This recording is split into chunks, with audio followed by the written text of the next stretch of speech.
All right. Hello, everybody. Welcome to the final episode of my NHL Deep Dive series. It took us a while to get here. I appreciate you. If you've watched every single video, thank you so much for sticking with us through 32 episodes over the span of 3 months.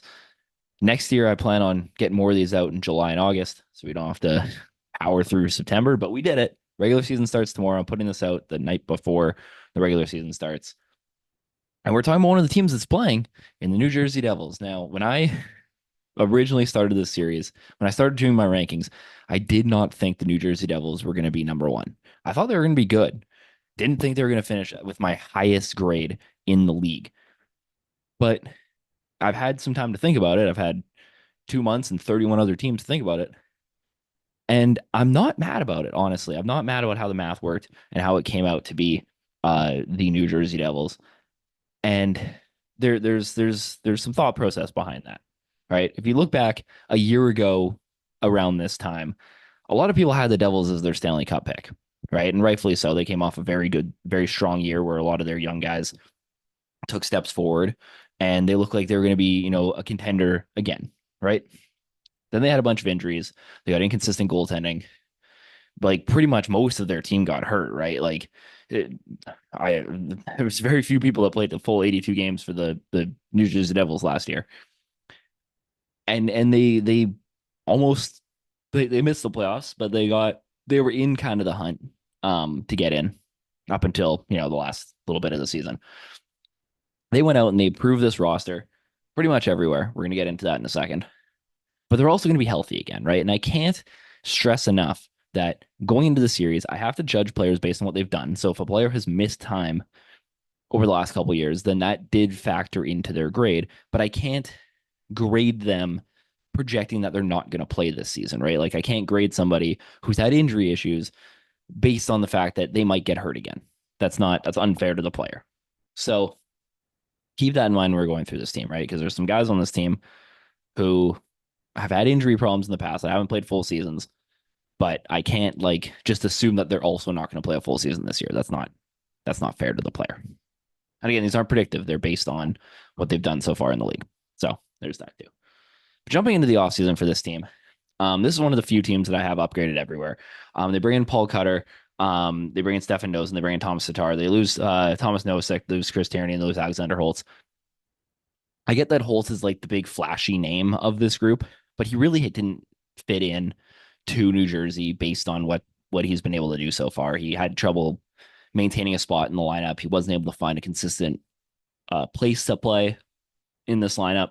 They bring in Paul Cutter, who's a clear bottom six forward, but will fit into the bottom six a lot more um, fluidly than an Alexander Holtz was.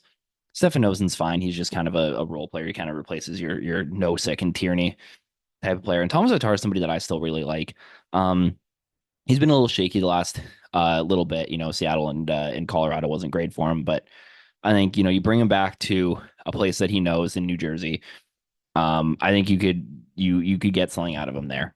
I have faith that they'll be able to get a little bit more out of him than the last couple of teams have been able to do there, and so that's why they're slightly upgraded because I think Thomas Tatar's floor is higher than a couple of these guys. Paul Cutter, I think, fits their team. Like he's a better depth version than Alexander Holtz was, and Stefan Noesen is kind of just a wash with no second Tierney, and it's fine. Defensively, I think this team did a fantastic job this season. This is one of my favorite defensive groups of players that a team brought in. They bring in Jonathan Kovacevic, who I am a huge fan of. I'm a massive Kovacevic fan. I'm really excited to see what he's able to do in New Jersey. I don't think his role is going to get any bigger because we're going to talk about this blue line right away. Like, I don't know if there's a lot of room for him to squeeze into the lineup consistently, but when he does play, he's somebody that I really like. And I mean, Brett Pesce has been somebody who's been trying to find his way in Carolina a little bit. He's had a bit of consistency issues the last couple of years. Obviously, Slavin's really blown up. We just talked about Jacob Slavin and that Carolina Hurricanes team, but Brett Pesce is a really nice kind of like second pair kind of guy, and that's what he's going to be doing in Carolina. And obviously, Brandon Dillon again, somebody who I think his contract overshadowed the impact that he had. And a lot of Jets fans will tell you that Brandon Dillon was a really strong defenseman. He just was paid too much. So obviously New Jersey brings him in. I really like that as a depth add. I think he's a very strong defenseman. They lose Kevin Ball, Brandon Smith, and John Moreno. Moreno's a tough loss because I really like John Moreno, but other than that, Brandon Smith's fine. Kevin Ball's fine. I'll take Kovacevic and Dillon over those two, and I'll take Pesci over Moreno if you want to break it down like that. So overall, I think it's an upgraded group for them. And obviously in net, they bring in Jacob Markstrom, who's the biggest addition for this team in the offseason. We'll talk at length about Jacob Markstrom in a second. They lose Schmidt and they lose Kokkonen. I don't think there's any big loss there. So it's a pretty easily upgraded group as well. Jumping into the forward core, this is my fourth ranked forward core in the NHL. I think it's very similar in terms of build to the other teams that we've talked about kind of in this top five, like the Rangers and Florida specifically. Maybe not Florida in the sense that they're going to attack the same way that the Panthers will, but in the Rangers in the sense that like the top six is super good and they have some upside potential in the bottom six. But the conversation begins with Jack Hughes, right? Like Jack Hughes has really elevated himself into that Hart Trophy conversation. And I think if Jack Hughes was able to put together a couple fully healthy seasons the last couple of years, he would have been in that A+ category, right? Like I think the thing holding him back was just the time the games played. But overall, I mean, his point totals are there, his underlying numbers are there. He's been really well rounded as a center, and it's kind of, can he stay healthy? Can he play a full 82 games? And if he can, this is a player that I definitely see jumping up into that A+ category by the end of the season. And you have Nico Hischier, who's been one of the better defensive centers in the NHL, and he's been able to take over that role pretty soundly. And I think having a Jack Hughes ahead of him has actually helped him feel more confident playing those tougher minutes, playing those tougher roles. I think that's really helped him kind of develop this defensive game because he hasn't had to worry as much about putting up 90 points a season because he was never really going to be that type of player. But he's somebody who can still put up decent point totals, and I mean his defensive ability is pretty clear in the last couple of years. Finally, have Jesper Bratt, who again I think is somebody who got a lot of people talked a lot of crap about because of his playoffs a couple of years ago. But overall, I mean, this is one of the most underrated wingers in the league. He's one of my guys for sure. We've talked about the Carter Verhaeghes of the world and guys in that similar conversation. I put Jesper Bratt as in that group as like one of the most underrated players in the league. And he absolutely deserves to be in the conversation as like a very strong first liner for sure. A couple other interesting players on this team. Timo Meier is somebody who really hasn't been able to find himself post trade with San Jose. He's a guy who I think could easily shoot back up into the A's for sure. B+ might be a little harsh for him, but I think he's somewhere between the B+ and A- tier. And just to keep the exclusivity of the top tiers, I've tended to lean to ranking them lower, just so those top players end up having more impact on their teams. And other than that, I mean, you look at other guys on this roster. Dawson Mercer is somebody who I expect to continue to develop, who I've really liked in this group. Andre Palat again brings that Tampa Bay middle six kind of vibe. Obviously, he was part of that, but same kind of type of player as those guys. And he's somebody who can bounce up and down this lineup and gives them a lot of flexibility because he can play in the bottom six, he can play in the top six. He has that offensive upside, but he can also be kind of your grindy defensive winger if you need him to be. So Andre Palat's super versatile. I think he's very similar to Thomas Tatar, right? Where I think Palat's a better player, but where he can just kind of bounce in up and down the lineup. And I think that's a super valuable trait for a team like this. You look at the other guys, the rest of the bottom six, I have concerns about in the sense that I think that there's not a ton of like super crazy upside, right? Like Erik Haula has been fine since he's come to New Jersey. He's kind of fit in that team well. He's found himself a role. Curtis Lazar, again, somebody who's been a solid fourth liner, but doesn't really bring a whole lot else there. I mean, Paul Kauder we just talked about as a nice bottom six kind of forward, but again doesn't have that super high upside. Stefan Noesen, same thing. Nathan Bastian, same kind of thing. Like they really have their set top six and bottom six outside of like Tatar and Palat. who can kind of bounce in and out. And that's kind of the concern with this offense because of the injury history is unlike a team like Florida, where you can, and this is even the difference, right, between 1 and 4 in my rankings is like a team like Florida, they get an injury to their top six and they can just slide like 2 or 3 guys up that have that kind of that upside to play in the top six. I don't know if New Jersey has that. And I think that was one of the things that hurt them last year is the fact that they had to throw some of these bottom sixers into their top six and they just weren't prepared for it and were not able to carry that kind of responsibility. So if there was a concern with the Devils, that would be it. Offensively, is just can everybody stay healthy, and if they can't, who takes over those roles?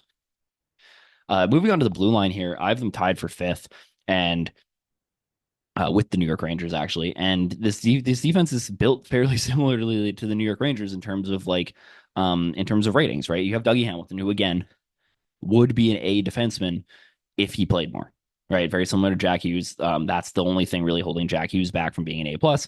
That's what's holding Doug Hamilton back from being an A is just ice time or games played. But still one of the best offensive defensemen in the league. He just needs to play more. That's it. Like that's the argument for Dougie Hamilton right now. We just talked about Brett Pesce, and kind of his role. He's somebody that I could see really bouncing up and down this lineup. I don't think they necessarily have to play him with Dougie Hamilton. Daily face off at the time of me making the lines. I had Jonas Siegenthaler there, but he's somebody who could play there. I actually like him playing with Luke Hughes because I think he'll be able to develop Luke Hughes fairly well. I think he'll be a nice uh safe partner for a guy like Luke Hughes who's going to be able to take more chances playing with somebody as defensively responsible as Brett Pesce. So I actually really like that pairing. And you have, Nemec and Dillon, and same thing with Simon Nemec, right? You give him a player like Brendan Dillon who can be kind of that safety net for him, and it allows Nemec to continue to grow, right? And then you still have Kovacevic, who's not even listed on this roster, right? Because Kovacevic he's their seventh D right now, and that's a super like that's one of the best seventh Ds in the NHL. And we've talked about so many of these blue lines where uh the team the team's biggest need is that depth on the blue line, and New Jersey has that, right? Like that's where their strength is right now. And you look at this blue line, right? If Dougie Hamilton's healthy, right? Like let's assume Dougie Hamilton's able to play the majority of the season, right? Even if it's not 82 games, if he misses 10 games here and there. Let's say he gets to like 60 something, he's healthy for the end of the season. And he's back to being, an A defenseman, one of the best offensive defensemen in the league, right? Cool. Luke Hughes continues to develop, right? Playing with Brett Pesce gives him that safety net. Luke Hughes continues to develop, right? And then you have Simon Nemec, who also continues to develop, playing with Brandon Dillon. You could be looking at this blue line, and there's a world where Jonas Siegenthaler is the worst defenseman on this blue line, and he's like a B minus. And you have Hamilton, who's an A, right? Hamilton should be an A minus, by the way. I'm just noticing that now in my graphic. Didn't change it on the sheet. A minus on there. Dougie Hamilton's supposed to be an A minus. But you have Dougie Hamilton who turns into an A. You have Luke Hughes who's a B plus by the end of the season. Brett Pesce is still a B. Brandon Dillon is a B minus, let's say, and Nemec moves up to a B minus, right? Like that's the blue line. That's the best blue line in hockey. And that's where the upside of this team comes in. I mean, they're already my number one team based on, their rankings currently, but it's just if they can be healthy, man, like the sky's the limit for this roster. It really is. And I truly believe that. And you move into goaltending, and the biggest issue with this team at the beginning of the season, going into, if you look at last season, right? If you take the injuries out, this team was still kind of hovering around a playoff spot. The biggest issue was goaltending, and they were hovering on a playoff spot with incredibly mediocre goaltending. And then they go and bring Jacob Markstrom in, who is ninth in goals saved above expected over the last 3 years, right? He's or seventh in goals saved above expected the last 3 years. He finished third last year. He finished ninth the year before, or finished ninth 2 years ago. Had a terrible season the year before, and that's why he's an A minus, because of that one down season 2 seasons ago.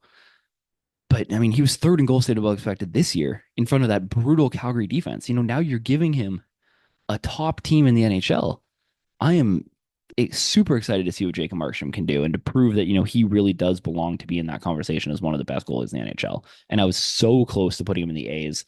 But it was just that 1 year in Calgary, that middle season of the three that I'm looking at, that really weighed him down. And we've talked about a couple other guys having bad seasons this year, but those bad seasons weren't as bad as Marsham's was a couple years ago. So that's why he got demoted to the A minus tier instead of the A's. But and then you have Jake Allen, who's been pretty inconsistent, but when he's good, he can play like a C plus kind of goaltender.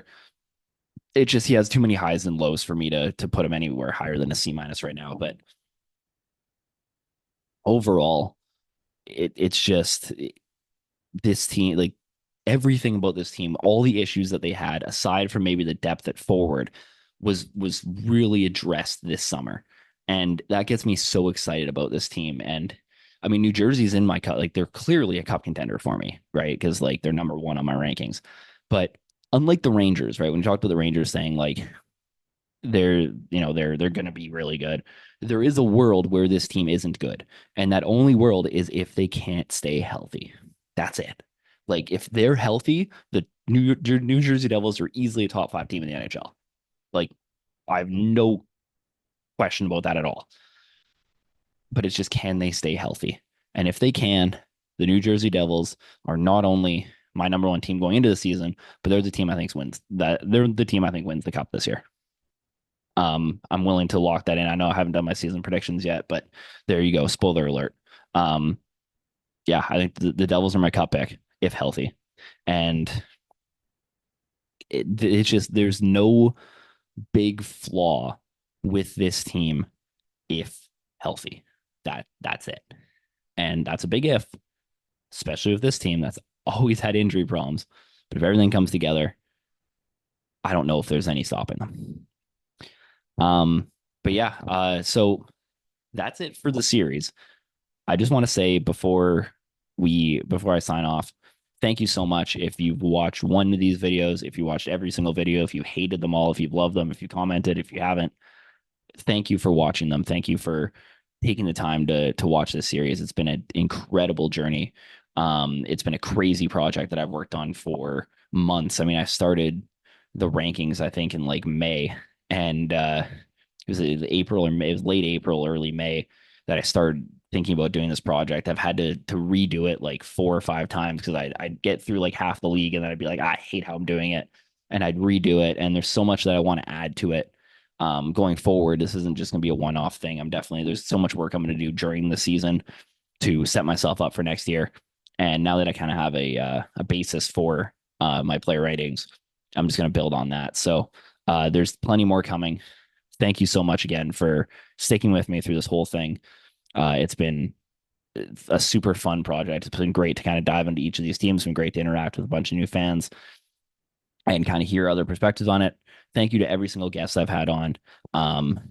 To Jeff, who's been on, Liz, who was on for the Jets video. Jack obviously has been on for 3 of them. There's other people I'm missing. I don't. There's we had Michael Ranks on for the Bruins. It's been such a great experience. I don't know if I forgot anybody else. I don't think I did. I think that was it. Um, but thank you so much for taking the time to come and talk and to express your interest with the teams that you covered. And yeah, again, thank you for everybody who's watched and stuck with me through this whole thing. There's a lot of times I didn't think I was going to get the series out on time, especially at the start of September. It was a daunting task. I think I had like 20 teams left to do in like 30 something days, but we got there. So thank you. And yeah, there's plenty more coming up. Watch out for my full standings predictions. That post will be out Friday, probably Friday or Saturday. I don't care if it's out after the first game. That's not going to change anything for me. But yeah, take a look for that. Follow the Instagram. Follow me on Twitter. Follow me here. There's gonna be content throughout the whole season. I have a bunch of stuff planned for that too. So again, thank you so much for watching.